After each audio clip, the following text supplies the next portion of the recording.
What's up, Camp Broadside? I'm your host, Troy Mosby. Hey, I want to thank you for joining us tonight. We got a great episode ahead of us. We have my new friend, Stephen Cross.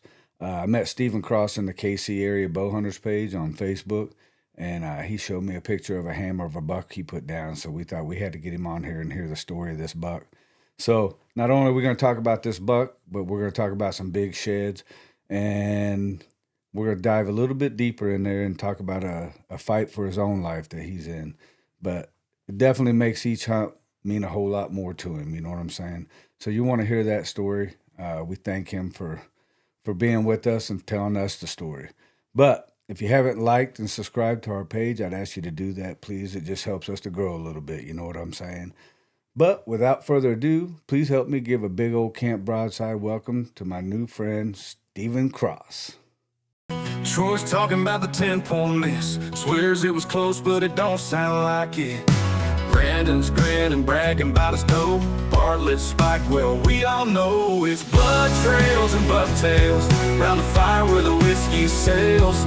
Every hunt's a story, every shot's a chance. What's your story to tell? What's your... I'm telling you, that shit was the craziest thing I ever seen. What's up, Stephen Cross? How you doing, man? I'm doing okay, man. How are you doing today? I'm doing good, man. Really appreciate you coming on here. Yeah. I said in the beginning, you know, I met Steven in the KC area bow hunters. I made a post in there about big bucks and whatnot, and actually just any deer. And he commented on there with a buck that he killed. Really nice buck, man. Pretty good one. Congratulations on that one. Pretty good one. So I thought I wanted to get him on here and hear the story about this beautiful buck. And but before we jump off into that, man, why don't you tell us a little bit about who you are, kind of how you got into hunting, and what led you up to this point? Well, man, I'm Stephen Cross. I work at the Ford plant. I got 3 boys and a fiance of 13 years. I will add that he is a local to Kansas City, Missouri. So, Yep. fellow Missourian. Yep. And I mean, I got 3 boys, and I've been deer hunting probably since I was like 4 years old. My son, he's my youngest is 2. I got a 6-year-old and a 9-year-old. Nice. Ethan, Eli, and Emmett. My fiance's name. Her name is Risa. Risa, like Lisa, but with an R. Oh, that's cool. Yeah. It's that's the way it sounds. But man, when it comes to the deer hunting, I've been doing it since I was like 4 years old. I started rifle hunting with my dad and my uncles and stuff. I shot my first deer with my uncle, with a 30-30 as a doe, and then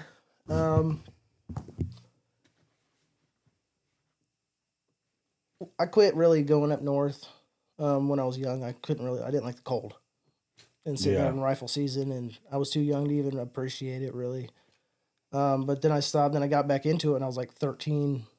I started shooting bows with my friends, and decided we were going to do some deer hunting, and been stuck with it since. Yeah. It's like it doesn't...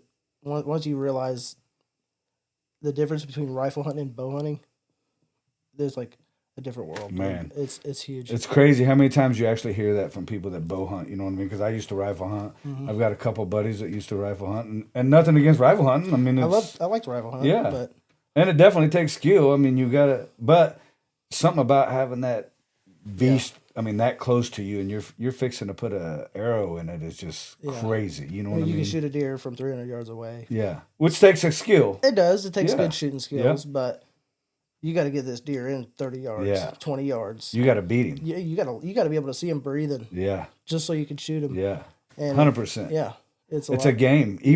And I do that even if I'm not going to shoot the deer. I see it come in.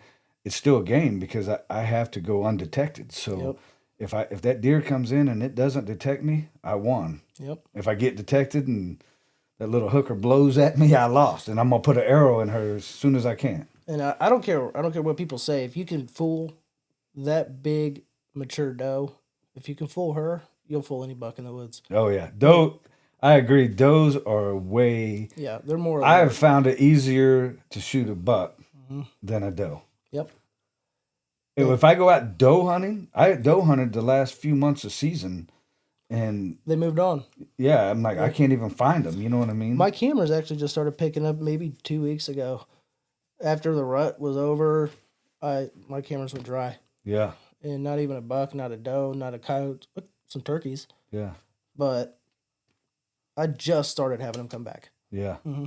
You know, it's crazy. We kind of hunt in a similar area, we found out, you know what I'm saying? Mm-hmm. But I have never seen no turkey out there.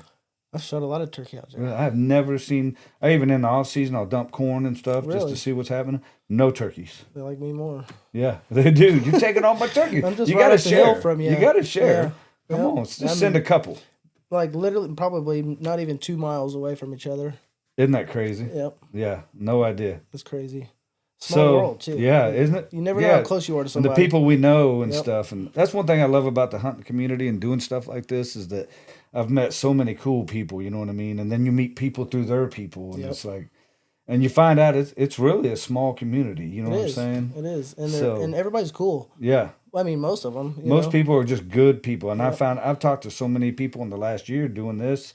Remotely and whatnot, and I'm like, everybody I talk to is just a good dude. You know what I mean? I met a lot of my hunting friends just from. I run the Kansas City shed hunting page. Well, one of them. Okay. It's got like almost 1,000 people in it. It's not huge. But, yeah. I met a lot of people through there. Real cool guys. I've shed hunted with. Got a lot of guys who have some of the biggest antlers I've ever seen. Yeah. Found locally, dude. And I was like, what the heck? Yeah. Those are grown here. And I am the worst shed hunter. Do you know who Greg Staggs is? He's big in the saddle hunting industry, and he writes for or has wrote. I'm not sure. I know he's wrote for. I don't know if he currently does, but he's wrote for a couple like Peterson's bow hunting. And okay. He's a real knowledgeable dude. Okay. But he always says, I'm bringing him up because he always says he's the world's worst shed hunter. And I'm like, man, I would battle him for that because I think I got him beat. I think I'm pretty bad. It takes a lot of walking. Yeah, that's what I had a guy on last year, Derek, and that's what he said. He said, miles for piles. You got to go miles. And I'm like, well, apparently I don't go far enough. I mean, you got to go. I like to find one of my favorite ways to find sheds is I'll start looking on my Onyx. Public land mainly. I have a lot of private land that I shed hunt as well, so I already know where the antlers are going to be there. But when it comes to public, I get on my Onyx and I'm finding where all the acorn trees are sitting at. There's an option on Onyx. It'll take leaf off imagery, and it'll show you where all the acorn or the oak trees are laying out. And I go check all of those and do all the time. I'm finding sheds where the acorns are. What a great tip. I'm finding sheds on the edge of fields, bean fields, especially when they're running down after the rut. That's when their body, they shed them off, and they're on food sources most of the time. So it's beans, corn, acorns. That's what I check, those three, and then in between there you'll find where they bed. I find 100 buck rubs in a 100-yard radius. I know that's his bedroom. Yeah. So I'm going to come check there at least once a week. You might not find some, and then your third check, they're there. They're there. Yeah. Yeah. You got some of them. You got to be consistent. I've got a few. Will this reach? Actually, I don't know. It might. You can slide that bed over towards you if you want. That make it easier. Knock that out of the way too. We got some eye candy. Got some goodies. Candy. So which one do you want to start with? Let's start with that big set you showed me. This one? The one you found this year? Yeah, this one? Yeah. I found this set this year so far. This is on a spot that I don't deer hunt. I shed hunt only on this where these are located. Man, what a beast. Dude, they're thick and they remind me of Canadian sheds, man. They're so dark. Yeah, they're beautiful. Yeah, they're pretty massive, dude. Yeah. So we got. You found that this year? Yep, I found one, and then I found the other one a week later, laying 30 yards from where I found the first one. Hey, shout out! I gotta give a shout out. Yeah. Harley Davidson, Road King non-alcoholic beer. It's actually really good, and I dig it. I dig the art on the can. This is one of my biggest sets from last year. Dang. These are found laying side by side. And then I found another set, maybe 100 yards from that one. Nice, super nice. Dude, this is why I do it, You man. got one broke off Yeah, back here. yeah. I was assuming that was maybe like a little kicker, hopefully it was a little drop, but I don't know. Yeah. But super cool. Yeah, dude, he's a giant. Yeah. Big old Massive. buck. Yeah. And you can just tell they're from different areas, but yeah, how the color and whatnot. Yep. I'm gonna stick this back over here, and then I'm gonna grab a special deer. So back in 2022, I believe, if I'm right, my son was maybe 5 years old. Found his very first shed. It's a shed of a lifetime to me because not only was it his first bone, but it had a drop tine. Heck yeah. His very first antler of his life. And then I thought it was the coolest thing, and I'll show you which one that is. Was this antler here. See how it curls in real tight? Yeah. Oh yeah, was that what we were talking about? It's very close to where we hunt, yes. Oh, that's crazy. Well, that one curls in the same way. Yeah. So the cool thing about it is the story behind it with this deer. When he found that shed, I had got a message from Michael Hunsucker of Heartland Bowhunter. I'm buddies with him, so he's like, "Where'd you find that?" Shout out Heartland Bowhunter. Yeah, Heartland Bowhunter, Michael Hunsucker, Ty Easley, all them, really good guys. Yeah. But he has property within a mile of where I shed hunt on property for these antlers here. And come to find out, he's seen that my son found them. He's like, "Yeah, I got that deer on camera." So I was like, "No way." So he sent me pictures of this buck. And so not only did we find his shed, we got a picture of him. Oh yeah. From a pretty famous guy in the hunting community. And did you send me that picture? If you didn't, send it to me and I'll add it to the video. I'll get that in there. But that's the only one I found that year. And then I go back. We ended up finding this deer. Oh, I'm sorry. This is the other side to it. I did find That's the other side? This is his other side from the same year. Dang. Double drop tine. Awesome buck, dude. Yeah, I didn't know he was a double This drop side- tine. That makes it even better because I only thought he had the one, but he has two now. Let me see that one. Yeah, isn't that what a deer? Dude, it would have been cool as hell. I don't care how small he may be framed. That's a cool buck. Yeah, for sure. Lots of character. So I found out the reason why he grew this way is because he got hit by a car. And Now, I've always heard if a deer gets injured, say on its left side, yep. then the right side of its antler is probably going to be jacked up. Yep, that's or vice versa. That's the same thing I've heard as well. Yeah. And he sent me a picture of the buck. He had a broken leg. And he ended up. I mean, he was a fighter, man. He lived for another 4 years. And I went out and I found only the right side the following year. Only his right side. I couldn't find his left, which was it was okay because I've got the full set from the year before. Yeah, dude. And then the next year. So your son found this one. That one. He found this one, very first one. What's his name? Ethan. Shout out Ethan. Yep. Great job. So this is the single antler we found. I couldn't find the other one for the life of me. I put in miles, man, zigzagging everything, and I couldn't find it. Next year we go out. He lost his drop tine on his left side, but still had his drop tine on his right side. And then God, how cool is that? He forked out his brow tine, and then forked out his G2 and his main beam. I think he was forked out on these too. Yeah. Yeah, he was forked out on both fork. those. He did have little forks. Yeah. But this one just got bigger every year. Yeah, dude, that was good. And this was his and left I like side. how it palmating. Palmated? Yeah. Yeah, that's crazy, dude. That's a nice. Here's his left side for that same year.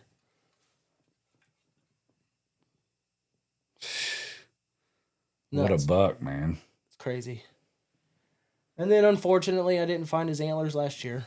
And I tried hard and found out the reason why.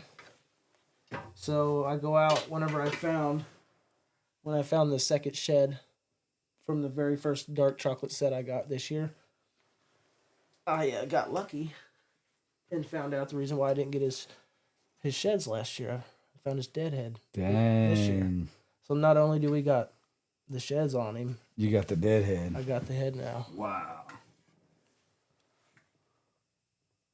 It's amazing, dude. I didn't realize that he How grew tall, straight yeah. up like that, you know. Never got rid of that. Never got rid of that drop top. And he was split Yep. here again. Wow. Just an old buck, let him die, you know, live his life. I wonder how old he was. He was probably around whenever I got pictures from Michael with these antlers, or for that antler. I think he said he was like 4 at the time, and I'm assuming he was around 8 or 9 years old when he died. Yeah. Mm-hmm. Wow. That's an old deer. Yeah. For sure. And they're out there. I know there's some, especially talking to, I'm friends with Ty Easley, so he's hunted out in that area for years, and he knows a lot of history on them bucks out there. Yeah, and Ty's it's amazing how old some of them are. You know, we're so close that sometimes whenever I have a question about a certain buck, or I'm wondering if I haven't seen him for a while, I'll message Ty like, "Hey man, has this deer made it by your camera? You know, at all recently?" And sometimes we have deer that we've never even seen of each other's. And it's so crazy because we're so close. Yeah. It just shows you bucks have different areas that they just stay in. Yeah. And you just got to be there. And just like, I think there's been a couple even between me and Ty where either I had never got him on camera or he had never seen him on camera. And then you got those ones that, man, like there was one out there I called NASCAR. I forget what Ty called him. But he was a big, his rack kind of went forward. And I seen him, I got him on camera a few times. And I seen him one time in person, and then he ghosted. Never. Yep. I think Ty told me he's never got another picture of him. I've never got another picture of him. I've gotten, man, there was this one buck I got only about 4 or 5 pictures of this one year. Biggest deer I've ever had on camera in my life. Sorry, my voice is a little cracky. No, you're right. But if I can pull it up here, I'll show it to you. He was so big. He was probably every bit of 180 maybe, pushing it. Maybe. Yeah. And he ended up getting poached. So let me get this picture here.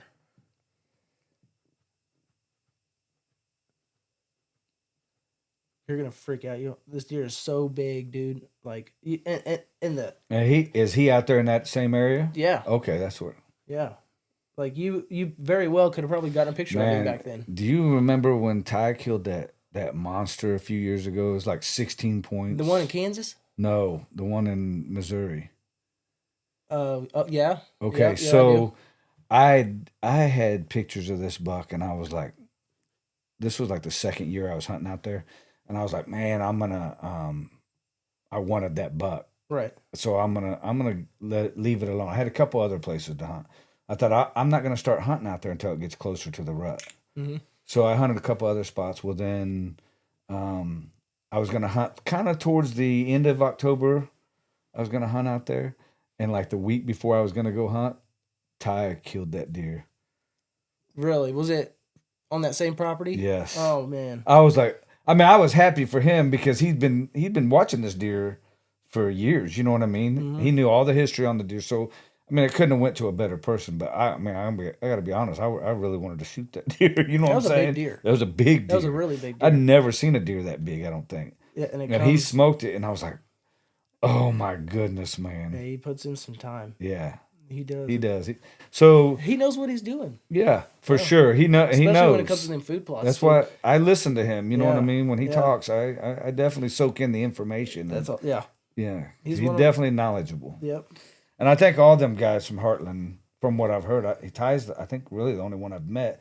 But from what I've heard, all them guys are just great guys. They're very knowledgeable. They know their stuff. Oh, yeah. You know, yeah, so. Dude. I pick their brains quite a bit. Yeah. especially Hunsucker, and I do tie all the time too. But I definitely pick their brains, and I learn a lot of what I know because of them. Yeah. So, yeah. Yeah, I can believe that for sure. So, do you bow hunt? Mm-hmm. Do you hunt out of a saddle? Do you hunt out of a tree stand? What kind of gear are you using? I'm still old school. You know, I'll throw up a ladder stand, couple hang-ons. Yeah. Sometimes even if I'm feeling froggy, I'll pull in my climber. You know, I got a Summit climber. Yeah. We're about to change his religion. We're gonna make him a saddle hunter. whatever is clever to me, because being comfortable is the main important thing to me. So, but I'm still old school. When it comes to the new stuff, unless I know that it works, I'm probably not going to switch to it. Or unless I have an opportunity to try something, I'm not going to. You know, I stick to what I know works. Yep. But saddle hunting, I know it's become pretty famous. Yeah. I tell you, it's. I told you just talking to you. I sold all my ladder stands, my hang-on stand. I'm like, I can't get more comfortable, and I love the fact that I can go completely around that tree. I love the fact that I can keep that tree in between me and the deer. Mm-hmm. You can always crawl around it. Yeah, and hide yourself. like that buck right there, man. Yeah. I happened to notice on this side of the tree that he was coming, and I was like, ooh, he was good. I knew I was going to smoke him. Mm-hmm. And he come right down this line that I wanted him to. And I eased back behind this tree, and when I knew it was time, I drew back. And then when I knew he was about right in the spot where I was going to want him, I just came around the tree like this. And he had no idea I was there, you know what I'm saying? And I just smoked him. I'm like, this is the greatest thing ever, you know what I mean? Why isn't everybody doing this, you know? Yep. But yeah, I brought up my buzzard roost, and I'll let you at least try it on and stuff. And like I was telling you, I said I put on an event every year. Yep. It's through Mocan Saddle Hunters. It's on Facebook. It's basically just a group of guys that get together and try each other's gear out. And we set it up in trees. You can actually try it in a tree and whatnot. So it's real cool if you want to check it out, you know. Oh yeah. We usually get some good giveaways that come in, and I know the last like 4 years Buzzard Roost has come up, you know, and had their saddle here, and so it's definitely a good time for sure. Yeah, dude, I do the pedestals too, so yeah, I want to get into that too, man. Talk about maybe bringing in some like displays or something. Yeah, that'd be super cool, man. That'd be pretty neat. So anyway, you want to hear about I shot this? How'd your season go? Let's start. I mean, it was real slow. This year was weird to me. I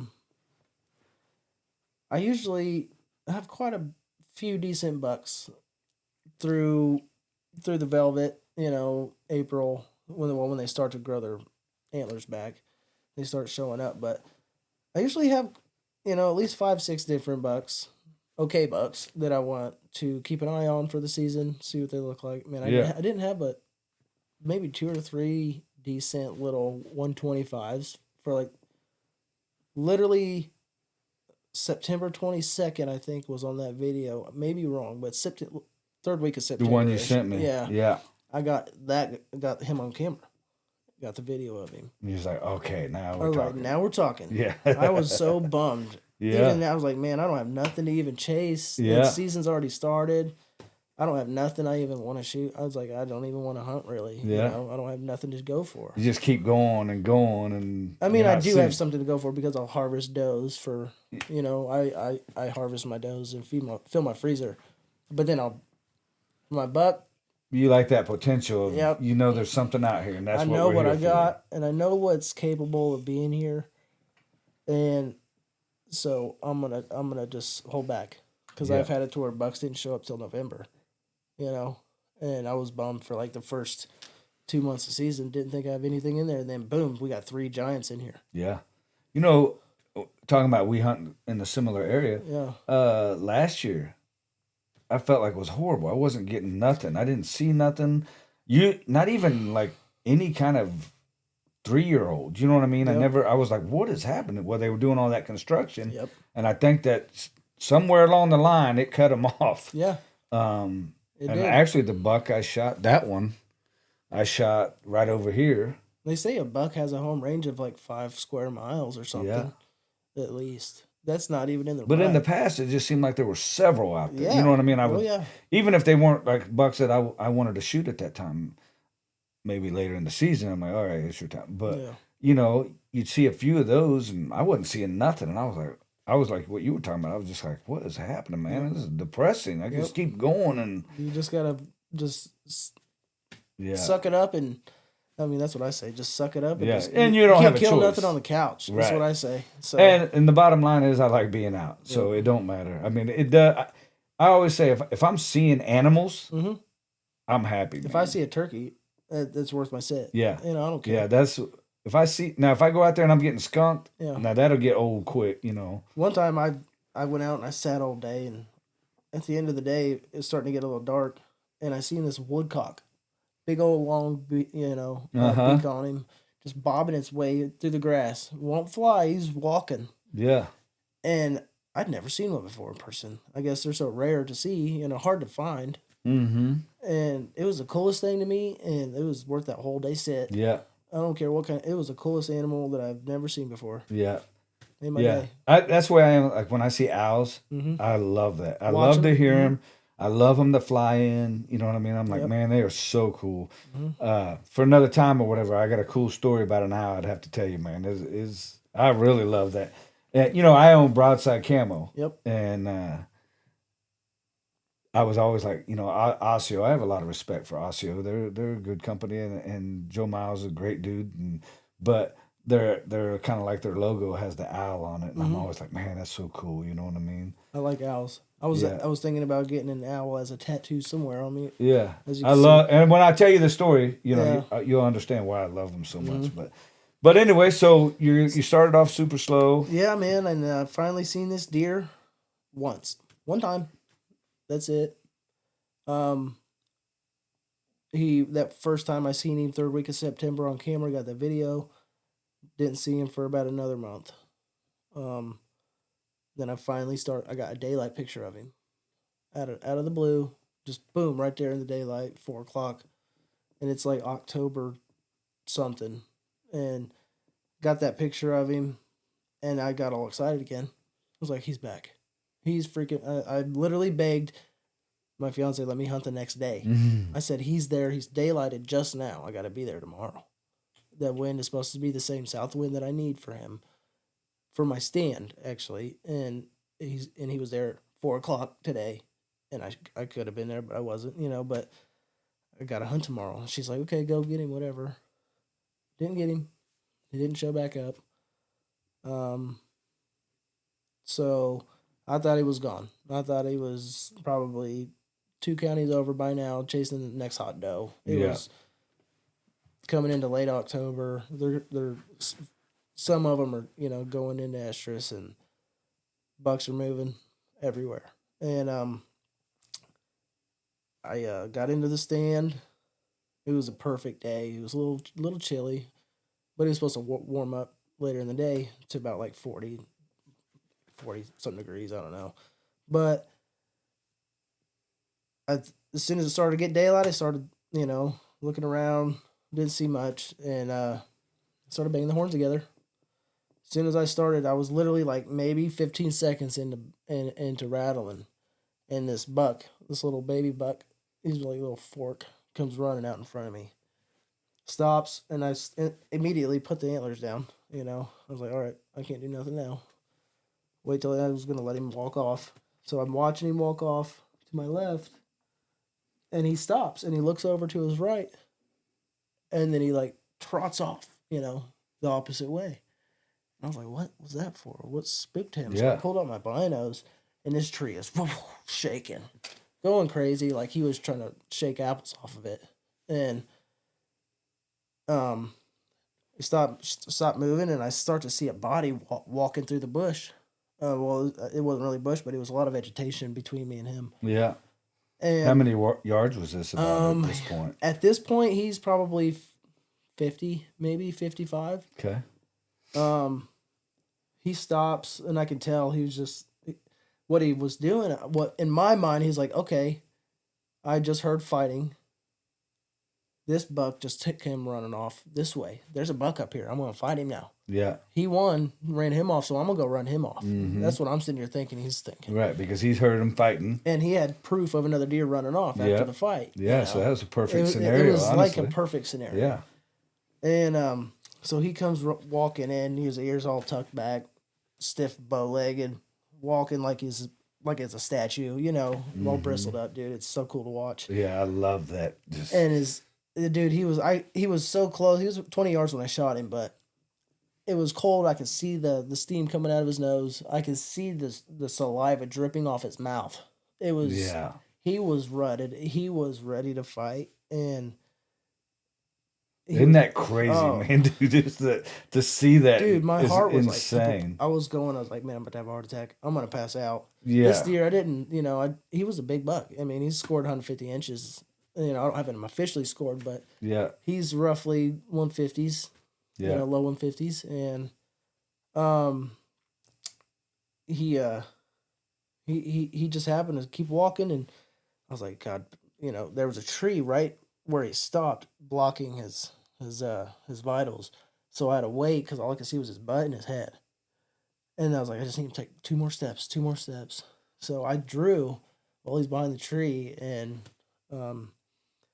I did the thing that I got this thing that what Michael Hunsucker does. He'll whistle at him, or got him to stop and dropped him right where he stood, dude. Yeah. And how far was he at this point? 20 yards, maybe, 20 yards. maybe less. Like it was a pretty close shot. Yeah. Because whenever I shot a little high.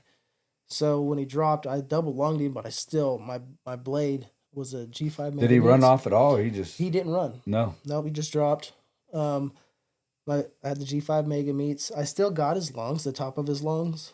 I had buck fever so bad. I was shaking and my heart was pounding. Oh yeah. What a feeling. Oh God. I wouldn't give it up. That's why I keep doing it, man. It's that right there. Now, had you shot any bucks his caliber prior? Yeah. I mean, yeah, normally, man. But it's still that exciting. It don't matter. Yeah. It don't matter. The one I shot this year, if you watch the last episode, I talked about him, a drop time. Mm-hmm. And I went to pull back, and I got about halfway back, and I was like, do it anymore. What in the world? Yep. I mean, I'll be that's never happened. Yep. Not on any deer I've killed. But the fact that he was a drop time, which was like a dream of mine, I think it just got to me, and I was struggling. Your adrenaline was going. Yeah.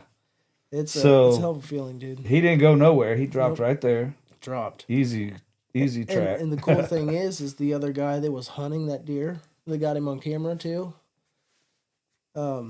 He was there 100 yards away from me, hunting as well for the same deer. And I just happened to get his attention, man. And it was your day. Dude, he said that because he helped me drag it out. And he said that he heard my shot. He heard the deer. He heard it hit the pump station, dude. He said he could hear the air get pumped out of him as soon as that arrow hit him. He said it sounded like it hit a brick wall. He said he heard my boom and then another fuck, and he was 100 yards away. So he instantly texted me. He's like, "Did you just shoot?" Dang. I said, and I took a picture of me next to the buck, like a little selfie. And he's like, "I'm on my way." Yeah, how cool. Yeah. I had a guy, an experience like that with a buddy of mine. He was hunting probably, I don't know, within 100, 150 yards away. And it's the first time I'd ever used a decoy. And I just set it out. I didn't know what I was doing, nothing. I just thought I'd try it. I love a decoy. Yeah, it was crazy because I had a doe come up. Yep. And I thought it would spook her off, but she just chilled and rolled out. Well, then this buck come in, this 8-point. He wasn't a huge 8-point, but he come in and he was ready to fight. And I shot him, and of course, he mule kicked. I shot him right in the heart. Mm-hmm. But he went about, I don't know, 20, 30 yards, and he flipped and hit a tree and flipped and hit another tree and this and that. And all of a sudden, I get it gets quiet, and I can see the buck laying over there. And then my buddy texts me, he's like, "Dude, did you just shoot a buck? I just seen the craziest thing." I was like, that? What? He seen that thing flipping and flopping. Yep. I was like, yeah, I just shot him, man. I had a buddy of mine who actually shot a deer. We was me and two other friends were hunting together. This was probably 15, plus years ago. We were hunting together and on some public land, and my buddy shot a buck. Okay, me and we were all probably in we were probably in this big triangle where how we were set up. Like he was here, I was here, the other guy was here. So my buddy shot this buck. It wasn't a big one, just like a little basket rack 10-point public land buck, dude. And my other buddy was hunting on the ground, and I'm in the tree stand in my climber. And I seen him shoot the deer. I seen the deer running. The deer ran right past me and headed right towards our other buddy that was on the ground hunting. And that deer damn near landed in his lap. No kidding. He said he was freaking out. He was about to get up and hide behind the tree because the deer was running right at him, dude. Yeah, he's probably like, what dude, in the world? It fell like 2 or 3 feet in front of him. No kidding. It was the craziest thing I've ever seen. I was like, dude, you'll never find another story like that ever again. That's crazy, dude. Yeah. So, shot the buck, got him home, and donated the meat and gave the meat to my brother. I won't eat a rutted up buck. Really? That's just my preference. A lot of people do. Yeah. But I've noticed that I pay a lot of attention to how the meat tastes, obviously, when it comes to my venison. And my does are the yearlings, my favorite. But an early season buck, I'll eat them all day long. They taste great. They taste just like a doe. But when it comes to a rutted up buck and he's full of testosterone and all swollen, I've found that it made the meat taste gamey. And that's my preference. Yeah. You know, a lot of people like the gamey everybody taste, has. but when it comes to like early season buck or does and stuff, you won't get the gamey taste at all. Yeah. I need to quit doing that. But I gave the meat to my brother. They ate it. They liked it. Yeah. But I just don't. I'll eat it. I ate it all. I might turn it into jerky. Maybe, you know. Do you process it yourself? Yeah. I do that at home, and saves a lot of money. Yeah. I'll tell you that, especially when it comes to a 250-pound buck. You know, just gut it out. That's a lot of meat. Yeah. And a little doe is not bad, but after that, man, my season was nothing. Really? Like, I shot that buck, and I had a couple of decent bucks that I still continued to hunt, but I had a couple of decent bucks that I'd seen, probably 140s bucks. I wasn't interested in shooting. I shot a nice buck. If I was going to shoot another one, he's going to be bigger than him. Yeah. You know, or same size as him at least. And so I was like, okay, well, these other guys are going to, they have the lucky year. And if my son was in here, he would shoot him. But if it was we let him go. And good thing we did, because I only seen them a couple more times, and then they were just gone. Yeah. They disappeared. Every year they do, when they start shedding, they'll find somewhere else to shed, or congregate somewhere else, but not where I'm at. Yeah. And so I stay out for a little while, especially if my cameras are dry. I'm not going to come in there and, they're not always going to be in front of your camera. Obviously, they're still going to be there, but I was happy. I shot a few does, got some meat, got a buck. I still got a buck tag that I ate tag soup with, but I still got to wait to have a bigger buck next year, though. Yeah, for sure. So I'm cool with it. Yeah, that's congratulations on that buck, man. He was beautiful. He was nice, man. I wish I had the rack. I just took it back to the taxidermist because I was like, hey, I'm going to hold on to this. Here's my hide or my cape. I'm going to give you the cape, do what you got to do, and I'm going to take the rack until after the holidays, and I'll bring it back to you. Who's your taxidermist? Luke. Luke Lord. Luke Lord. Shout out Luke Lord. Yep. He's done every buck that I've ever shot. He did all this, the turkey, all three of those bucks. Yeah. Yeah, he did my American flag buck. He did that one. Yep. Yep. He but that one I was a big giant 6-pointer. Actually, I found the I pictures. got a backpack mount in there. It's a smaller buck, little 8-point. I've always wanted to do one of those but backpack I thought mounts. he was the perfect size for that backpack. I mean, Yep. I've seen him where it's a big deer, and it kind of overpowers the backpack. You know what I mean? So I thought this was the perfect guy. I'll have to show you. I mean, it turned out really good, man. Here's a picture of the giant 6-pointer that I told you I wasn't really interested in shooting him just because of his headgear wasn't all crazy to me in the pictures, but he had the body of a horse. Yeah. Look at this. Oh yeah, look at him. He's big, boy. I wasn't really interested in shooting that so guy. I can post it here in the video and whatnot. Yeah, he's a big old neck, Yeah. man. He was fat. And then I got another one of him right here, putting his head up, checking a scrape. My camera wasn't high enough. He's big boy. Yeah. Yeah, send me those for sure. But man, I tell you what, he come in all mad when I shot him.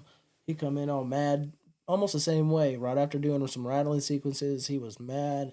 He wanted to fight, but once I seen his antlers, changed my mind 100%, dude. Yeah.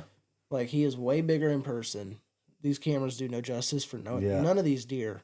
See, my problem is I have a hard time passing up them big body deer. I'm like, I want to shoot you because that's a lot of meat. You know what I mean? Well, the thing is, so even if he's got a little rack and a giant body, he's probably still more dominant than any big rack buck you got out there. Yeah, true, because he's big. They don't. I mean, I've seen little bully bucks run off big ones multiple times. You know, and they're whoever's got the body on him has got the muscle. That's who's gonna win. That's who's gonna win. Yeah, for sure. I've seen them fight like that, and I mean, it just amazes me how strong they are. And when they want to kill each other, I mean, they're not playing. You know what I mean? It's serious stuff. So if you haven't seen that, man, you got to get your butt in the woods and stay there. Dude, there's a lot of stuff. There's a lot of stuff that people need to see in their life when it comes to hunting. Yeah. Because there's a lot of things that you'll never ever get to see unless you're sitting in the woods. Yeah, and that's what. And you can talk about it. Like my oldest son, this was his first full bow season that he really put in the work and whatever. And it's one thing to talk to him about it and be like, hey, this happened or I seen this, and he'd be like, oh, that's cool, not knowing what I'm talking about. Mm-hmm. But now he's seeing stuff and he's going, hey, this is what you were talking about or whatever. You know what I mean? Yep. So it's cool that once you get out there and you start seeing this stuff, man, you really start appreciating it. That's what I told him. I said he hunted all season, and just the stuff I'd hear him say, because we'd talk after every hunt, and just I'd pick up on things he would say about, man, the sunset was gorgeous tonight, mm-hmm. or the sunrise was beautiful, or the frog. You just hear words. I'm like, by the end of the season, I was like, dang, dude, and he had a great season. He killed 5 deer, I think. Starting to appreciate things. I was like, you became a hunter. Yeah. You know what I mean? There's a difference in going out and shooting a deer than being a hunter. You know what I mean? Because a hunter's going to spend some time out there in the woods and it don't matter appreciate it. Yeah, they don't see a deer all day. Yeah, it's just they might get disappointed, but they're coming back tomorrow. They're not. I'll still be there in the morning. Yep. Yeah. Yep. So I want to dive off into get a little personal since I have you on here, man, and one thing I think about sometimes is I don't know if everybody on here knows this. I have a defibrillator, and when I got that, it scared the crap out of me. We talked about it. I've read so many horror stories about it, and I'm like, oh my God, I got to quit hunting. I got to quit riding my motorcycle. I got to quit doing all this stuff, and it tore me up. I was dying inside. I just thought my whole life I'm just broken. Yep. And I was telling because I'm like, everything I do, not dangerous, but it is, 20 feet up in a tree hanging from a tether. Some people consider that dangerous. Mm-hmm. Climbing the tree, riding a Harley, it's not, it is dangerous. You know what I'm saying? Yep. And when you have something like this, it's really, you feel like I'm really putting my life at risk. Mm-hmm. But like my doctor had told me, you can't be scared to live. Yep. You got to keep living. And I'm like, wow, so I can keep hunting. He's like, yeah, do everything you love. So I do it. I know you have I brought that up because I know you have a personal issue. You have a blood disorder. Yep. And I wanted to touch on that. And partly just so people get to know who you are and maybe to give somebody some encouragement or somebody that may be going through something similar and thinking he can't hunt no more or this or that, hey, you can still do what you want to do. Yep. You know what I'm saying? So if you wouldn't mind sharing a little bit about that, man. So I've got a hemorrhaging blood disorder. It causes chronic blood loss. A lot of my problems are in my GI tract area, in my gut. So what it is, it's like a bunch of they're called telangiectasias. They are blood vessels, to make it to where everybody can understand a little bit more. They're just blood vessels. They end on the surface of my skin. Normal person, they end under the surface. So they're not exposed. Mine are all exposed. especially like on my lips, my organs, stuff like that. Um, I've had it my whole life, but it really came to light back in 2023. Yeah, 2023. Um, I've struggled with it my whole life. I've been always been like super skinny and never had really had an appetite. Um, I thought I was like anorexic almost. Like I still had a lot of energy. I could do a lot. I could do anything anybody did, but when it come to like eating, I wouldn't eat. I was just not in very good health, and I didn't really know that I was like sick. And So your parents didn't know. Nobody. I mean, I mean, honestly, I feel like my parents knew a lot more than they want to admit. You know, maybe didn't have the ways or the means to get me treatment whenever I was young, but that's something I can't really hold against them. yeah.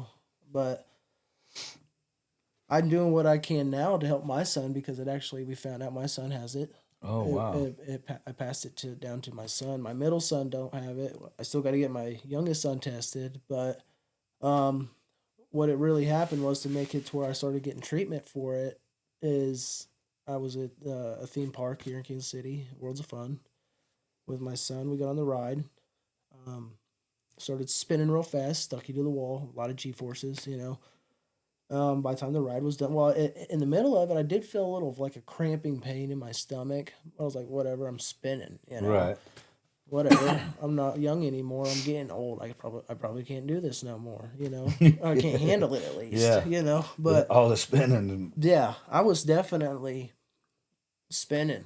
Yeah. Dude, I was definitely dizzy. Got off there. I was like, whatever, man. I can't spin. This is not for me no more. Yeah. You know. No more of these spinning Nope. rides. So I just chalked it up as just being motion sick and was just going to continue about our day. We were going on walking and stopping to get a drink of water and just taking the kids to ride a bunch of different rides. And so by the time we got to the next ride, I was like feeling worse and worse and worse, enough to where I felt like I was going to pass out. And my stomach started hurting real bad. It was just standing out like you ate too much food, but you can't Completely stop bloated. eating. Like a very painful pain in your stomach, like you're stretching it out. Mhm. And I went out, dude. Before that happened, I knew I was gonna pass out. I just knew it. My ears started burning. I started getting weak in the knees. I started sweating. Um, and so I pulled out my phone as fast as I could. I texted my fiance Risa. I said, "I'm not gonna be able to make it back. I need you to come and get me and come find me." Really, what I said. And she knew right where I was going. I said, "I'm going to get a drink of water." And um, I went out, dude. I went unconscious, started puking up over half the blood in my body. The reason why it hurt so much, there was so much pressure, dude. When it come out, it wasn't just like a vomit that I've ever had. It had so much pressure behind it. It was like a busted water hose. Oh wow. It was a lot of pressure, and um, so they ended up taking me to the hospital. My kids were there; they witnessed it all. It was terrified them, and I ended up going to North Kansas City Hospital. Uh, they said I lost over half the blood in my body, compared me to a gunshot victim. Wow. But they couldn't figure out where the blood came from. I was like, well, it didn't just come there out of nowhere. Yeah. It came there from somewhere. Yeah. We got to find it. We got to find it because it's going to kill me. Yeah. And I stayed in the hospital for roughly 2, maybe 3, almost 3 weeks. Got out. I was doing okay. I couldn't go to work for another month, but which was fine. I work in union. They take care. They take care of me. I did like a short term disability thing, so I could still pay the bills, and I ended up going back to work. Everything was good. I was still had to get every 2 weeks. I had to get infusions because my body would lose all the iron and everything that they would give me in my bone marrow and stuff, and wasn't making enough red blood cells. And my iron all the iron would just dissipate away. Because to dumb it down for me, what they said was it's super important because there's the reason why I always felt like I was going to pass out, because oxygen hangs on to the iron in the blood, is what they said. So if there's no iron in your blood, There's nothing for it to you're hang not on going to to. get the oxygen you need in your blood. That's why you get winded so fast, you know. That's why you can walk up 4 stairs and feel like you're going to pass out, you know. I was Yeah. like, okay, so now everything's adding up on why I've always felt these ways growing up. You know, Yeah. I could turn around and feel like I'm going to faint, you Yeah. know. But it's all because of my blood, and I didn't ever know it. And so I was good for almost a year. Um, it was actually 1 week shy of being uh, my year anniversary from the first episode. So 1 week shy. It happened again when I was in bed sleeping, and my fiance, um, thank God she, you know, walked back to the bathroom at the time she did, because I probably wouldn't be here. I was hemorrhaging again inside my stomach and puking blood, and she heard me in the room struggling, and she turned on the light. And I'm already unconscious. Um, she gets long story short, she gets a ambulance there. They get me out. I wake up in the hospital and spend another couple weeks in the hospital. They ended up finding. Thank God she was there Yeah. at that time. Yep. So I spent another couple weeks in the hospital, and they ended up finding the source of that bleed, which was um, an artery. Um, it was in direct connection with my blood disease, you know, with the blood vessels and stuff that end on the surface of the skin and everything. I had an exposed one in my stomach that had grown through and hemorrhaged out. So they did surgery on my stomach at the time. They grafted over it um, to keep it covered like it's under the surface, like it's supposed to be. Yeah. But with my blood disease, they say it's gonna when everything starts to heal back together after they cover it, it'll end up growing right through what they covered, you know, with the graft in my stomach. Because it just keeps growing. It's just gonna keep growing through. Wow. It's just like a Band-Aid, you know, Yep. every time. So there's no cure for anything. They've got medicines, which is chemotherapy.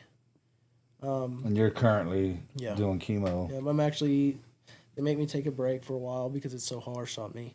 It causes a lot of problems with bilirubin issues in my kidneys and protein in my urine, blood, stuff like that. Because of a lot of pain in my bones, my joints. It really makes it. Sometimes, dude, you know, it's it makes it every day hard.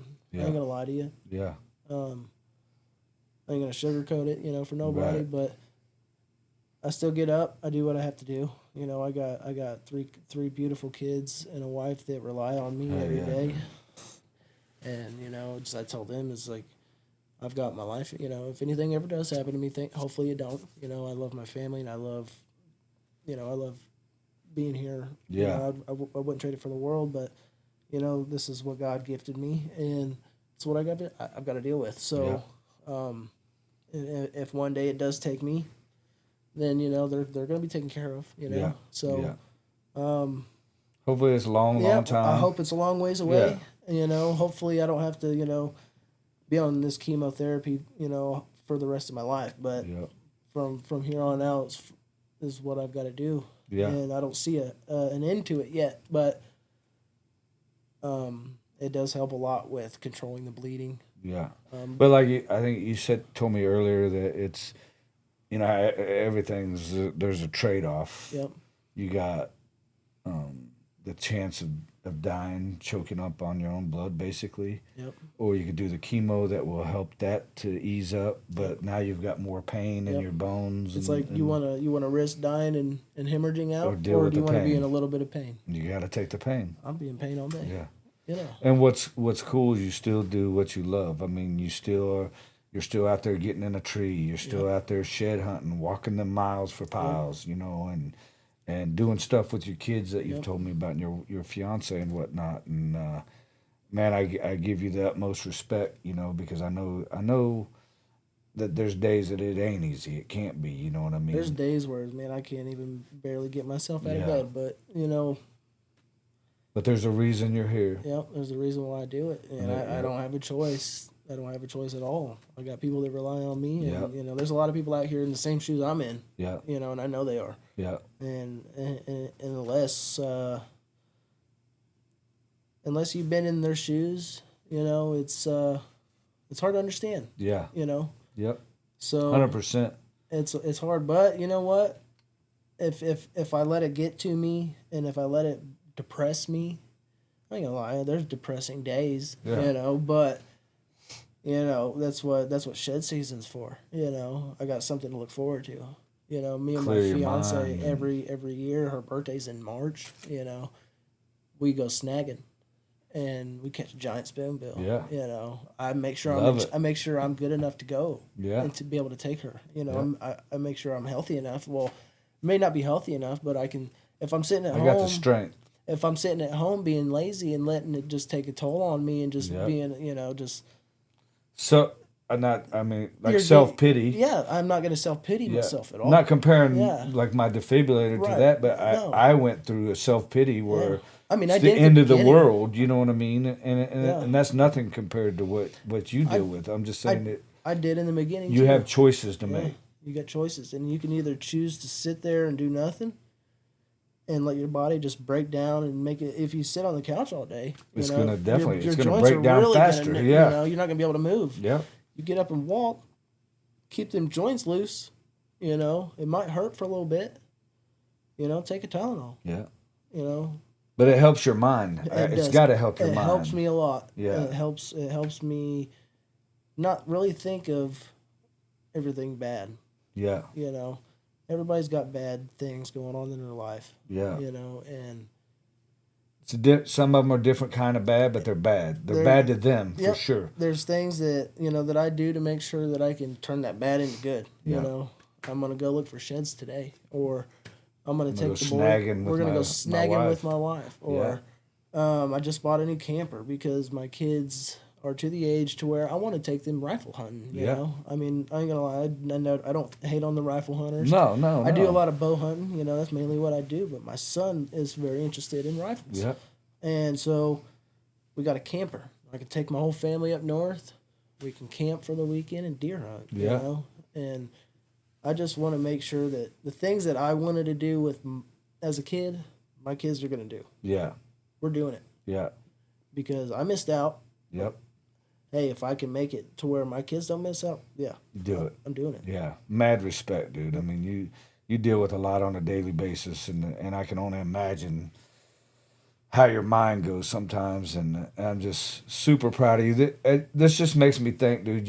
When I kind of told you earlier when I started doing podcasts, I was doing it remotely and whatnot, and I met a lot of cool people, and then I had the thought about doing it in person, and because I know there's a lot of great killers right here in Missouri. You know? There's a lot of good ones. And so I'm like, man, I'll get these people in there. I get to talk to them in person, and plus I think it's a cool setup. I dig it. But this is what I love about it is meeting you. Like I couldn't tell you how honored I am to meet you. And to hear your story, and that you feel comfortable enough to tell me your story. I haven't ever told nobody other than really close family. So I feel honored, you know what I mean? Some close friends.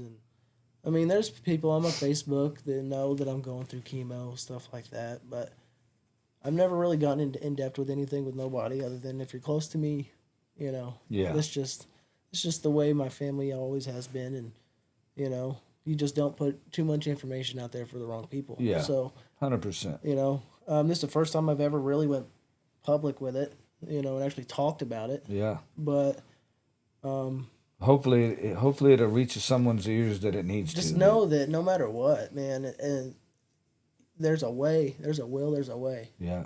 And I try to find that will all the time. You're doing it. I'm trying. And I know your family sees it. I know your fiance probably. She might get mad at me because I find the will too much sometimes. She's like, could you find a little less wheel today and just chill at home with me? Yeah. Sometimes I'll be like, man, my back But she hurts. goes snagging with you? Does she go shed hunting with you? She does as much as she can. Yeah. She does. We have a family, and Yep. How old's your youngest? I'm sorry. He's 2. 2, yeah. Ethan, Eli, and Emmett. Emmett's 2, Eli's 6, and Ethan is 9. Got you.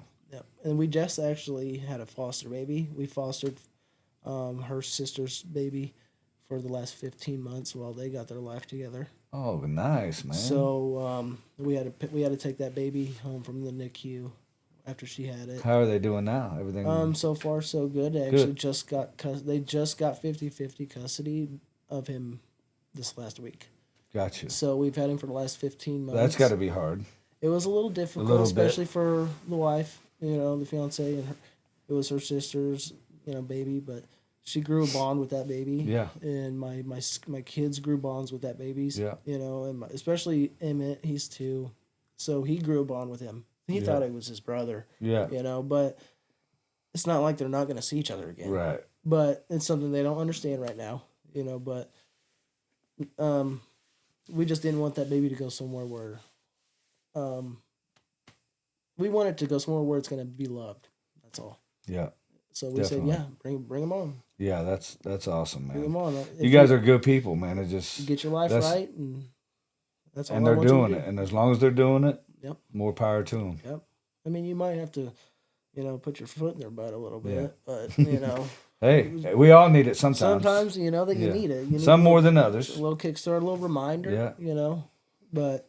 Heck yeah, man! You guys are. I mean, it's great. I love meeting you, dude. I like I said, mad respect for you. I appreciate this so much. You know what I mean? So this is what it's all about: is meeting great people and hearing their story. Because my motto is every hunt is a story. You know, and there's so many. Each person has their own story. You know what I mean? And it goes way deeper than hunting. You know, just like your story. What an amazing story! And like I said earlier, hopefully it reaches somebody's ears that may need to hear it and say, hey, I need to get my ass up and get to moving. You know what I mean? This ain't helping just laying here or sitting here. And, what I say is if you're able, I trust me, I know sometimes people have sicknesses to where they can't get up and walk around, Yeah. Trust me, I know. But if you're able to help yourself, do it. And especially if, some people don't see it the way I do because they may not have kids, or, I got kids that I don't know what I would do if I wasn't here, or if I didn't have them, or if they didn't have me. Dude, it just goes, I gotta make sure I'm here for these kids. For sure. That's like I said, and I'm definitely not comparing, but when I got my defibrillator and I went through my little depression and self-pity time, and it was like, I have grandkids. I want to be able to do stuff with them. You know what I mean? And my kids I have 6 kids. They're all grown and they're adults and have their own families. But now I got grandkids and I want to be able to run around with them. And that was one thing where when I was in my self-pity thinking, woe is me, I can't do anything ever again. Yeah. How am I going to do that? Or it gives you OC or PTSD. Yeah. Thinking that, your heart's going to give out while you're in the middle of a hike in the woods. Yeah. You just gotta look like, no, it ain't. You gotta go. It's not gonna happen. Yeah, it's not gonna happen. Keep going. You take care of yourself to the best of your ability. You have to keep living. Yep. And most of the time, your limits where you go, okay, I need to simmer down a little bit, whatever. But yeah, I definitely know those limits. Yeah. Excuse Dragging a deer out of the woods is pushing it. Yeah. Yeah, for sure. I always say if my cardiologist seen me dragging a deer out, he'd probably be like, "Excuse me." Yeah. Yeah, I got a deer cart, but it's still work. Oh, it's still a lot of work. Yeah, my heart gets to beating. But guess what? A couple more years, I got 3 boys that are going to do it. There you go. 3 grown men. Yep. I know that feeling. And my boys all help me. I got a good buddy, Christopher Bartlett. Shout out Bartlett. Yep. I've known him for years. He's one of those guys that I can call him up and be like, hey, you want to help me? He goes, on my way. Never questions it. Yep. My boys are the same way. They help me, so I never do it by myself. And it definitely helps for sure. Yeah, actually, when I had some help dragging that buck out this year. Yeah. Shout out to Colson. He's the other guy that hunts with me out there. Yeah. And there's one more other guy. I forgot his name. I only met him a couple times, but he was actually happened to be there, and so I got the help I Nice. needed. Heck So yeah. it was like it was made to happen that day. You know, That works it was out. weird. So Well, I don't know how long we've been on here. I left my phone over there. I But don't even care. We're having a good time. yeah, dude. I'm enjoying the heck out of it, dude. You know, so. Yeah. But man, I really appreciate you coming on here and telling your story. Thank you so much for hitting me up and talking to me, and I hope to be friends with you for a long time. You know what I mean? And Yeah. I appreciate you having me on, dude. It's everybody, nice. keep Steven in your prayers. You know what I mean when you think about it, and pray that your life is as painless as possible, and that you have a long life ahead of you, and you get to enjoy your grandkids one day. And That's my goal. yeah, That's my goal. and there's no excuses. I None, mean, dude. Look. yeah, And these are the prizes yeah, right here. That's the prize. makes it all worth it. That is worth it, man. This is like gold to me. Yeah, boy. You know, if you don't get to kill the deer, at least you still get his antlers. If you're lucky. And Yes, sir. That's worth it right there. Steven, thank you, man. I Yeah, appreciate you. Yep.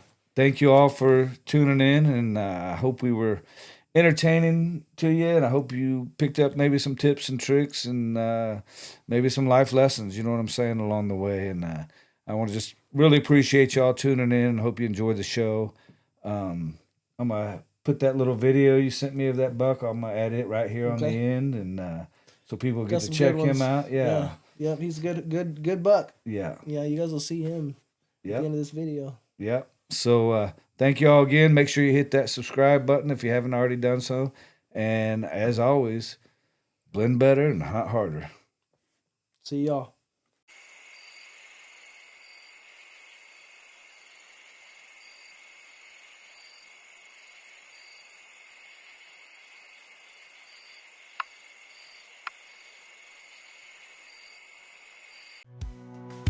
Every season brings us back for more.